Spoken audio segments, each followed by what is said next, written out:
Again? Who could be doing this? I decided to install security cameras. And there, the footage captured a surprising person. Inside the garbage bag, there was something I never expected. My name is Samantha, a 32 years old office worker. Currently, I'm in a relationship with a man named Joel. We met through work. Joel used to come to the company I worked for frequently for business purposes. He was friendly and sociable, so he often talked to not only the assigned staff, but also other employees, including me. He even invited me and my colleagues to a drinking party. Through that drinking party, I exchanged contact information with him. He was very interesting, and even before we started dating, we exchanged messages almost every day. After that, we started going out for drinks together.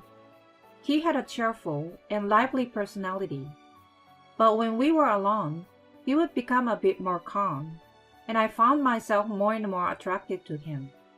And one day, he confessed his feelings to me. I want to date you with marriage in mind. I was extremely happy to hear that. The fact that he mentioned marriage as a consideration showed that he was serious about me.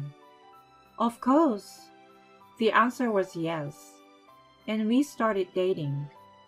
Our relationship with Joel began, and it was a lot of fun. He knew various dating spots and came up with different date plans for me. Thanks to him, I was able to have many enjoyable experiences and discover new things even in places I thought I already knew. We continued our relationship smoothly from then on. Around 2 years into our relationship, Joel proposed to me one day. I want to be with you every day for the rest of my life, Samantha. So, will you marry me? Yes, I will. Thank you. And so, we decided to get married. I went with him to his parents' house. Nice to meet you. I'm Samantha. Hi. Good to finally meet you, Samantha. His mother seemed like a kind person. His father had already passed away due to illness a few years ago. What made you like Joel? She asked me that question. I think it's because he's kind and funny. Yes, indeed. Joel is good at talking, isn't he? Just like a salesman, I suppose? Oh yes, I can see that. He's doing a job that suits him well. What with you too? You don't have to praise me like that. The introduction went smoothly and was quite enjoyable. It seemed like I wouldn't have to worry much about issues with my mother-in-law after marrying Joel. Also, I didn't know this before, but my house and Joel's parents' house were very close to each other. If I had known it was this close, I would have come to visit earlier. Sorry about that. But if I had known that my girlfriend's parents' house was nearby, it would have made me a bit more conscious. Like, I should go and greet them, you know? Well, you have a point. I thought we could wait until we got married for things like that. That's why I brought it up now. I see. But once we are married, we can easily visit my mom whenever we want. That's a good thing, right? Yes, you're right. His mother was listening to our conversation with wide eyes. When you get married, won't you rent a new place? Are you going to live in Samantha's apartment together? Samantha's house is actually an inherited property from her late grandparents. Oh, I see. Actually, my parents passed away in an accident, and I was taken in by my grandparents and raised by them since I was young. Both of my grandparents have also passed away, so now I live alone in that spacious house. We've been discussing living together there once we were married. I see. I didn't know that. It's unfortunate about your parents. If you two have talked it over and made that decision, then it's fine. Congratulations on your marriage, Samantha and Joel. Thank you, Mom. Samantha, if you ever need anything, feel free to come to me. Thank you very much. His mother seemed really kind, and I was relieved. As I thought that, I went home with Joel. Most of his belongings had already been moved, and it felt like he was already halfway living in my house. Your mom seems like a really kind person. I'm glad. You think so? Well, I don't consider myself that kind, to be honest. Really? I think you are incredibly kind. You saying that makes you the kind one, Sam? Oh, really? We laughed while complimenting each other, with the belief that we could have a happy married life together. We had our wedding ceremony. We hadn't shared the fact that Joel and I were dating with our colleagues at work. So when they heard about our marriage, they were surprised. But they said we looked good together and congratulated us. Many people attended our wedding. I think it was wonderful that we were able to have a happy wedding ceremony. After that, we started our newlywed life. Since we were practically living together already, there wasn't much change in our daily life. However, being newlywed had a mysterious power that made everything feel fresh and exciting. Even after marriage, I continued working, and we both had jobs. My husband wasn't good at household chores, especially cooking. So I took charge of cooking, and he helped with other chores like cleaning and laundry.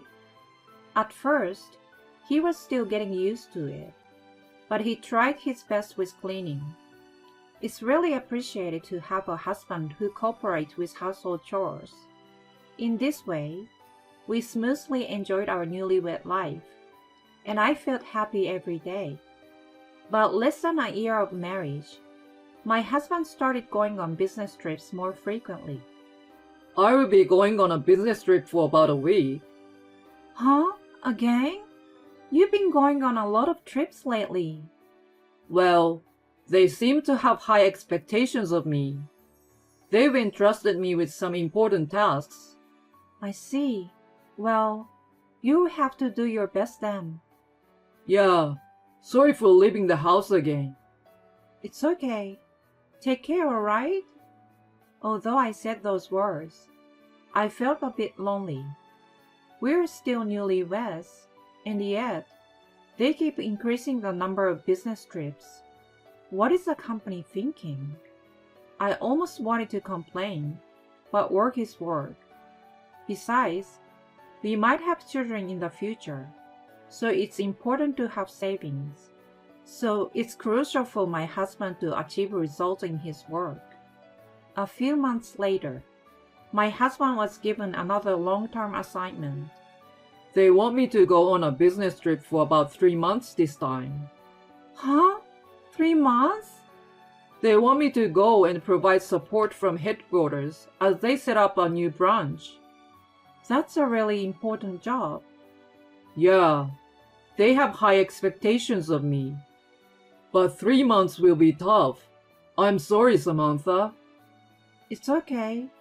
But you will have weekends off, right? Can you come back on weekends? I'm not sure.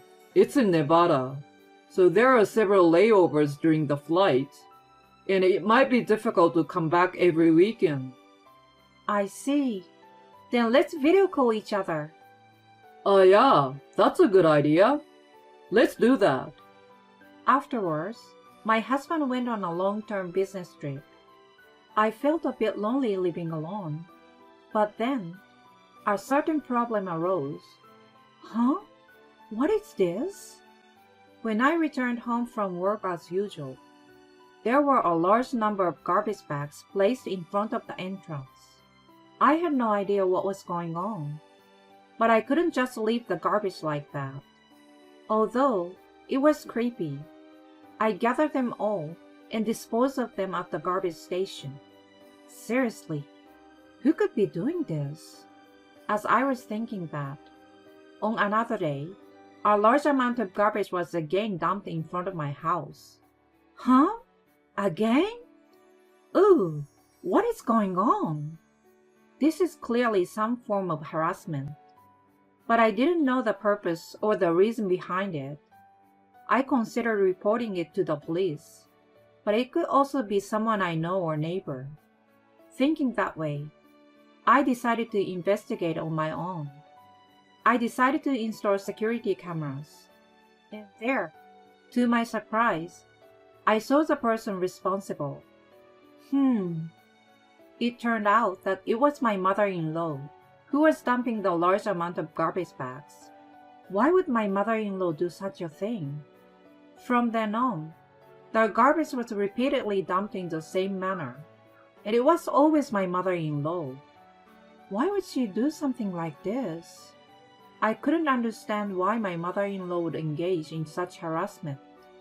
I grabbed the garbage bags and immediately headed towards my mother-in-law. "Oh, Samantha, what's the matter?" What exactly is going on? Why are you dumping this garbage in front of my house?" "Well, it's for the purpose of harassing you." To my surprise, my mother-in-law boldly admitted to it. "Harassment? That's terrible." "Oh, stop being so annoying. I've never liked you from the start." "What do you mean you've never liked me? Have I done something to inconvenience or offend you? Why do I have to hear such things?" As I trembled with anger, my mother-in-law handed something to me. It was the screen of her smartphone. Huh? On the screen, there was a message that said, "Look inside the garbage bags." I was puzzled as I opened the garbage bags, and inside the bags, there was something I never expected to find. This is... "Samantha, that's enough. If you have time to bother me, go home." I followed her instructions and immediately returned home. Inside the garbage bags I saw, there were photos of my husband. My husband was having an affair. What my mother-in-law had put in the bag were evidence photos and copies of documents related to the affair. And she did all of that to make me aware of it. But why would she choose such a method? It bothered me, but I couldn't find an answer no matter how much I thought about it. First and foremost, I needed to prepare for a divorce from my husband. I immediately consulted a lawyer's office. The lawyer assured me that with this much evidence, there shouldn't be any problems. That gave me some temporary relief. Then, I received a sudden call from my husband. "Hello, Joel. What's up?" By surprise that he was calling me instead, I answered the phone. "Samantha, are you okay? I was just wondering if there was any conflict with my mother." I couldn't believe my ears. "Why?" Well, as long as there's nothing, it's fine." I stormed into my mother-in-law's house and confronted her, but I didn't tell my husband about it. Yet, why would he make such a phone call? Could it be related to my mother-in-law's roundabout ways of doing things? If she wanted to inform me about her son's affair, she could have directly told me. I had a hunch that something was going on, so I came up with a plan. Like my mother-in-law, I placed a garbage bag in front of my in-law's house. I put a note inside, specifying that I wanted to meet and talk directly, along with the location and date. I hoped that my mother-in-law would come. With that in mind, I waited at the cafe I had designated. And then my mother-in-law appeared. "Samantha, you!" I had a feeling that something was going on. There are things that we can't talk about in each other's houses, right? Like being secretly watched by Joe. As I said that, my mother-in-law's face turned pale. "Please don't worry. Thanks to that, I've been able to proceed with preparations for divorcing him." So now, I want to help you." As I said that, my mother-in-law burst into tears. "I'm sorry, Samantha. I've been threatened by that kid." When I heard the details, I was shocked. Apparently, my mother-in-law found out about the affair before I did. My mother-in-law tried to warn him, but he didn't listen. And then, he installed listening devices in both my in-laws' house and my house, and even took away her phone. I felt a chill run down my spine upon hearing that.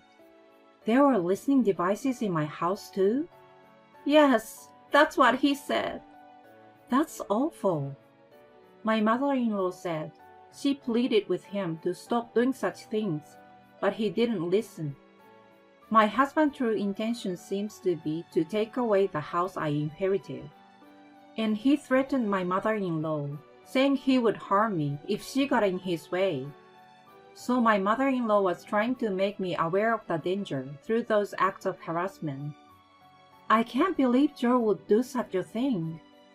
It seems that he plans to take ownership of the house and then kick you out to live with another woman. What?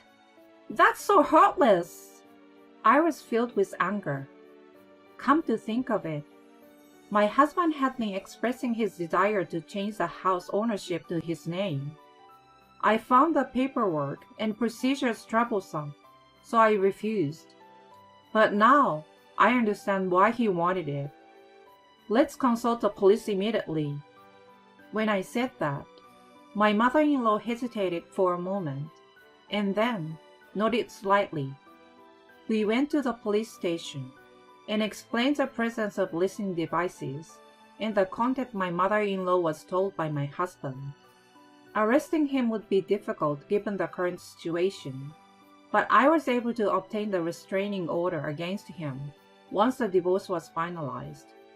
After that, I decided to confront my husband with the information I had gathered. "Joel, can we have a video call right now?" I sent a message to my husband, who claimed to be on a business trip during a certain holiday. But as expected, he said he couldn't do a video call. Why? It's a day off, so you can spare a little time, right? "Sorry, I'm meeting someone related to work, so I can't do it." I messaged my husband, pretending to be oblivious. "So, I saw you sitting at the Divine Cafe with a woman I don't know?" Immediately my husband called me. "Samantha, what are you talking about?" He sounded flustered, standing up and looking around anxiously. I sent him a photo. It was a picture of my husband happily chatting with his affair partner at the cafe. "See? I'm telling you that I saw you guys. I was surprised when I saw you there by chance while I was going shopping. I mean, you were supposed to be on a business trip to Nevada, but here you are in the neighboring town with an unknown woman. Hey Joel, this is an affair, right?" Well, that's..." My husband was clearly disturbed. It was just a coincidence that I found out, but it's solid evidence, so there's no escaping from it. My husband let out an almost inaudible voice. "Let's prepare a lawyer and proceed with the divorce immediately." "Wait, just wait a minute." Despite my husband pleading with me, I hung up the phone without paying attention to him. I pretended it was a coincidence, but this was all part of my plan. I had found out from my mother-in-law's investigation that my husband was at his affair partner's house, so I waited near the affair partner's house for them to leave, and discreetly followed their car. My husband quickly returned home and came to apologize to me. I'm sorry.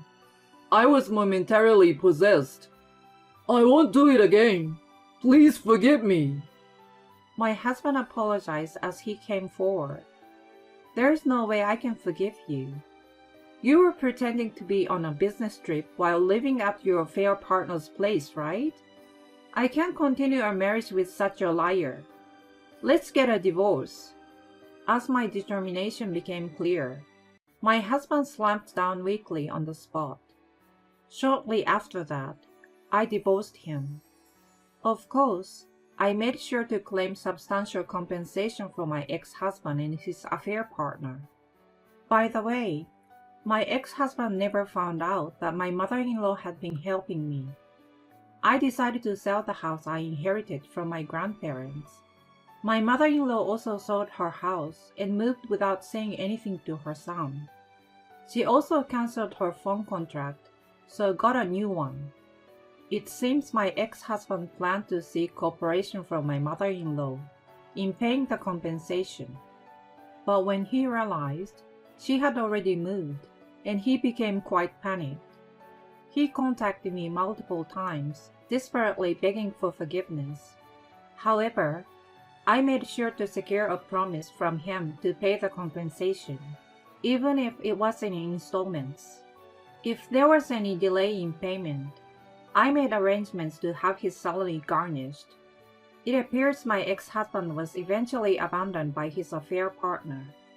In the end, he not only failed to acquire the house, but also faced the decision to pay compensation. Currently, he lives a lonely life, shuttling between work and a cheap apartment, with most of his salary dedicated to paying the compensation. On the other hand, I made a bold decision and purchased a condominium.